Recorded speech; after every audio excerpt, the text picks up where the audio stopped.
함께 기도하도록 하겠습니다. 이 시간 기도할 때 한 주간도 하나님께서 우리에게 은혜 주심에 감사하는 기도와 그리고 우리가 늘 언제나 변함없이 하나님의 사랑 가운데 있는데 우리가 그 사랑을 잊고 살았는지 않았는지 하나님 앞에 한 주간의 삶을 돌아보는 회개의 기도를 할 수 있는 시간이었으면 좋겠습니다.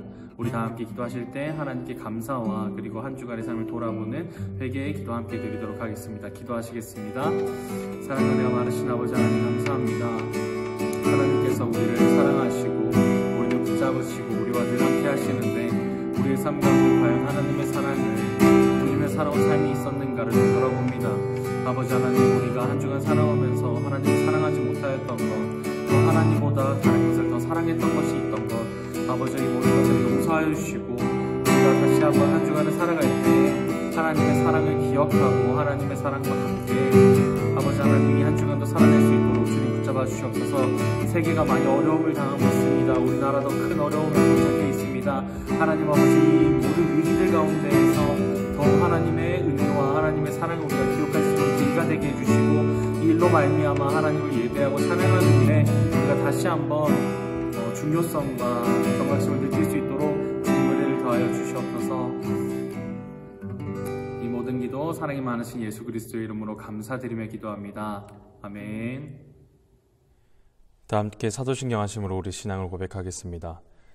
전능하사 천지를 만드신 하나님 아버지를 내가 믿사오며 그 외아들 우리 주 예수 그리스도를 믿사오니 이는 성령으로 잉태하사 동정녀 마리아에게 나시고 본디오 빌라도에게 고난을 받으사 십자가에 못 박혀 죽으시고 장사한 지 사흘 만에 죽은 자 가운데서 다시 살아나시며 하늘에 오르사 전능하신 하나님 우편에 앉아 계시다가 저리로서 산자와 죽은 자를 심판하러 오시리라. 성령을 믿사오며 거룩한 공회와 성도가 서로 교통하는 것과 죄를 사하여 주시는 것과 몸이 다시 사는 것과 영원히 사는 것을 믿사옵나이다. 아멘. 오늘 말씀은 시편 15편 1절에서 5절까지 말씀입니다. 제가 읽어드리도록 하겠습니다. 여호와여, 주의 장막에 머물 자 누구오며 주의 성산에 사는 자 누구오니이까?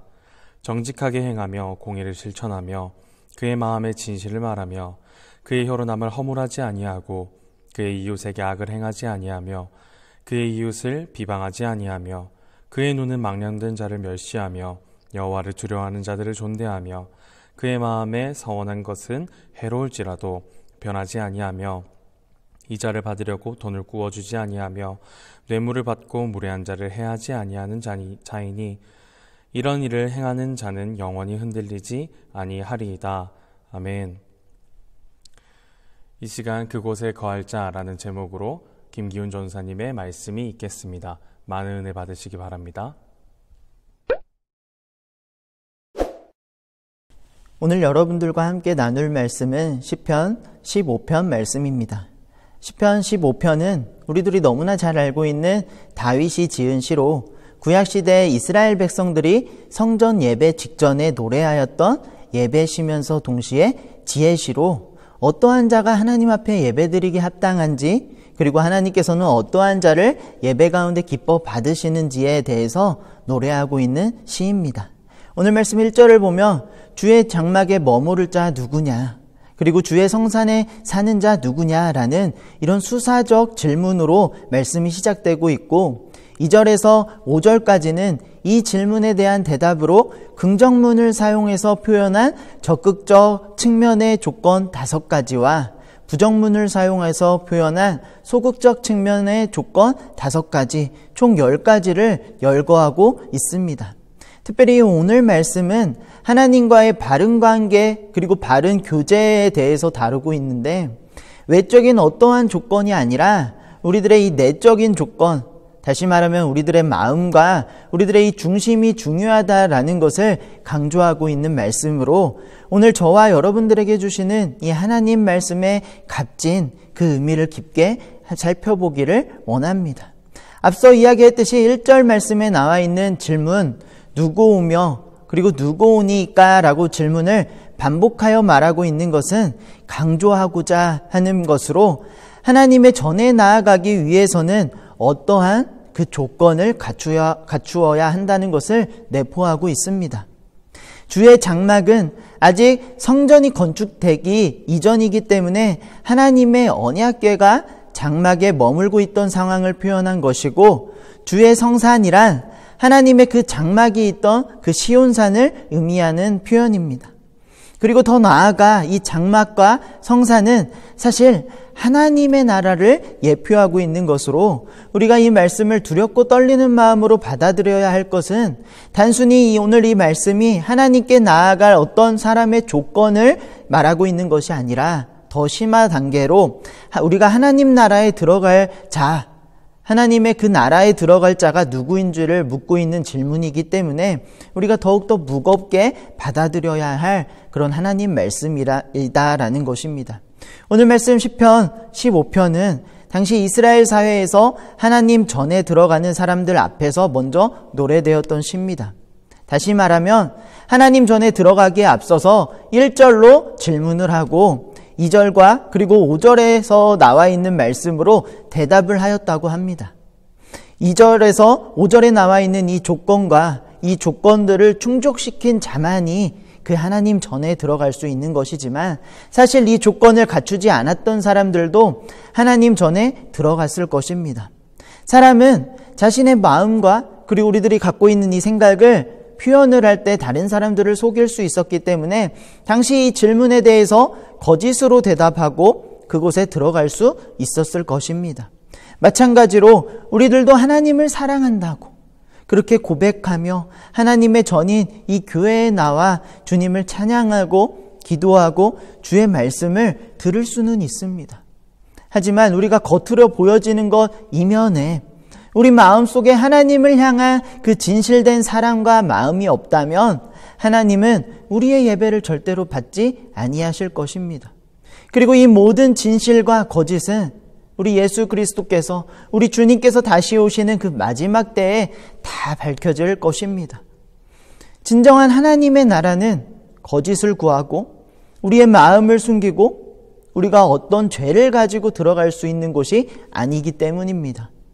마태복음 7장 21절에서는 주여 주여 하는 자마다 천국에 들어갈 것이 아니요 다만 하늘에 계신 내 아버지의 뜻대로 행하는 자라야 들어가리라 라고 분명하게 말씀하고 있습니다. 여기에서 말씀하고 있는 이 하나님의 뜻, 이 하나님의 뜻을 오늘 말씀에 비춰서 생각을 해보면 바로 2절에서부터 5절에 나와 있는 이 말씀하고 있는 이 조건들이 될 것입니다. 2절을 보면 첫 번째 정직하게 행하며 그리고 공의를 실천하며 세 번째 그의 마음의 진실을 말하는 자가 여호와의 이 장막과 성산에 들어갈 수 있다, 거할 수 있다라고 말씀합니다.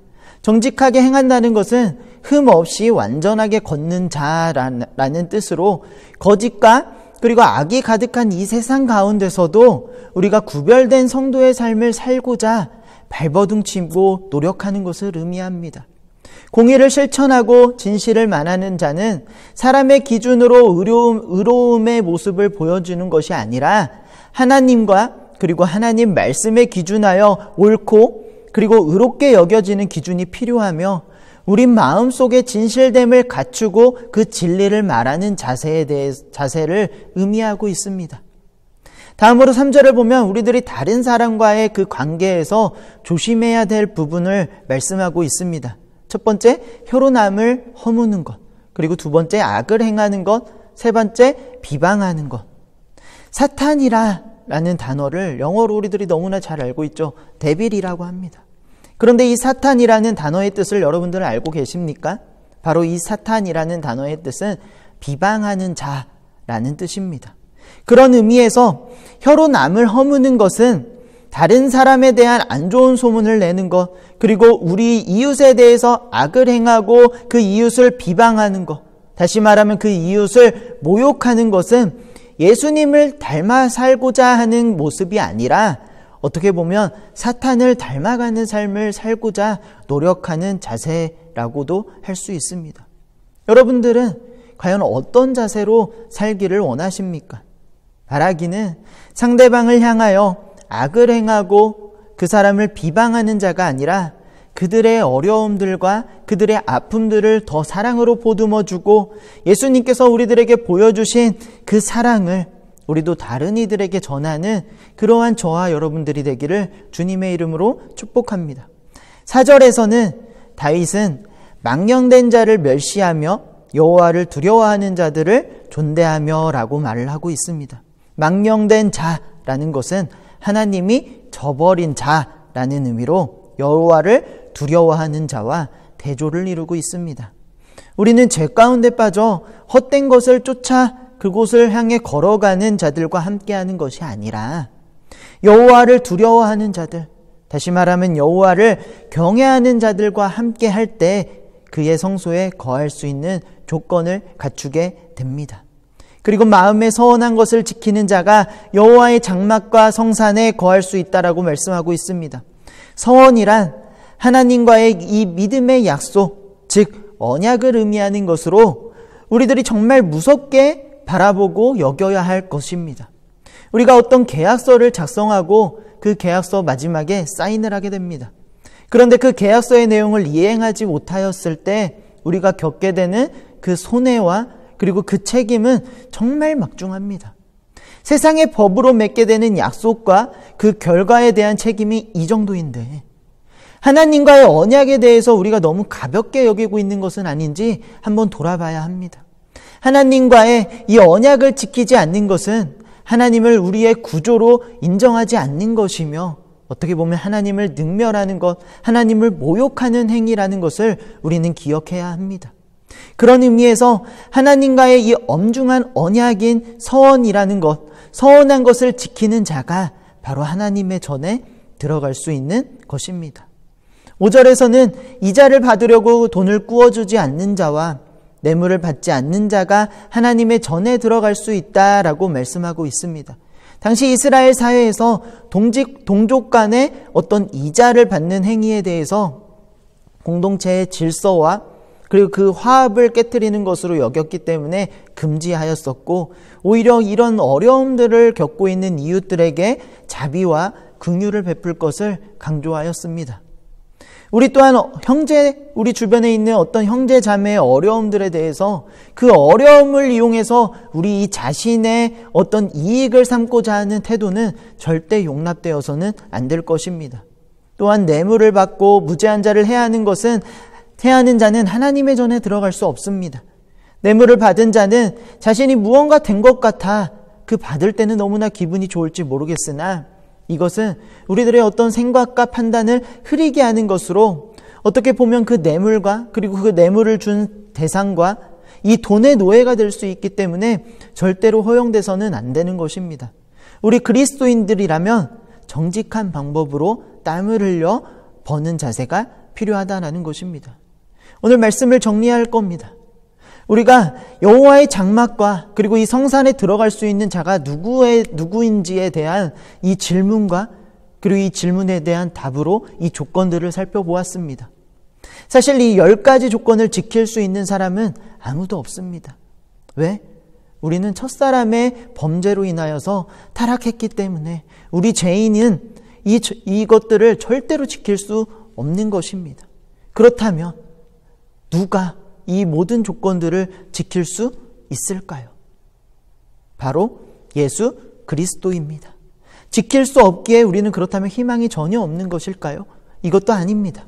지킬 수 없기에 하나님의 이 성소에 들어가고자 하는 우리 모두는 우리의 힘과 능력을 의지하는 것이 아니라 오직 예수 그리스도만을 의지하는 자세가 필요하며 오직 그분이 보내주신 이 성령의 도우심을 겸손하게 구하는 모습이 우리들 안에 필요하다라는 것입니다.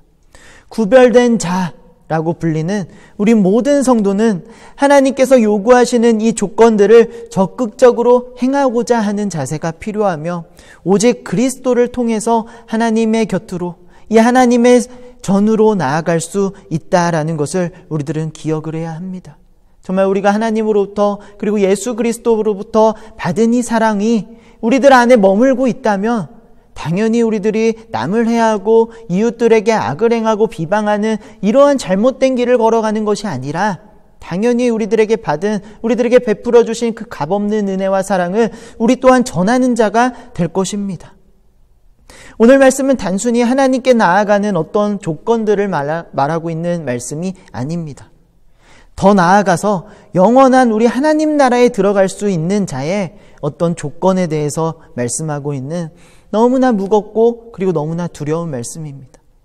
오늘 이 말씀을 여러분들은 어떠한 자세로 그리고 어떠한 마음으로 받아들이시겠습니까? 여러분들은 하나님 말씀에 하나님 곁에 서서 하나님의 말씀을 잘 지켜 행하시고 계십니까? 여러분들은 어디에 거하고 계십니까? 그리고 어디에 거하시고 싶으십니까?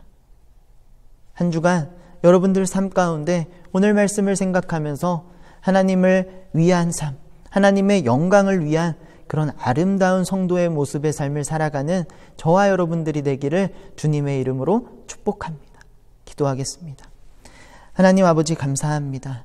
오늘 시편 15편 말씀을 통하여서 우리들에게 주신 말씀을 우리들 마음속 깊이 새길 수 있도록 하나님 함께하여 주시옵소서. 우리들은 너무나 연약하지만 우리들이 의지하고 붙들어야 될 분이 오직 예수 그리스도임을 우리들이 믿고 신뢰합니다. 오직 예수 그리스도만 바라보며 구별된 자의 모습, 바른 성도의 모습으로 아름다운 신앙생활의 모습으로 살아가는 우리들이 될 수 있도록 하나님 인도하여 주시옵소서. 사랑 많으신 예수님의 이름으로 기도합니다. 아멘. 우리 주기도문으로 모든 예배를 마치도록 하겠습니다. 하늘에 계신 우리 아버지여, 이름이 거룩히 여김을 받으시오며 나라에 임하옵시며 뜻이 하늘에서 이룬 것 같이 땅에서도 이루어지이다. 오늘날 우리에게 일용할 양식을 주옵시고 우리가 우리에게 죄 지은 자를 사하여 준 것 같이 우리 죄를 사하여 주옵시고 우리를 시험에 들게 하지 마옵시고 다만 악에서 구하옵소서. 대개의 나라와 권세와 영광이 아버지께 영원히 있사옵나이다. 아멘.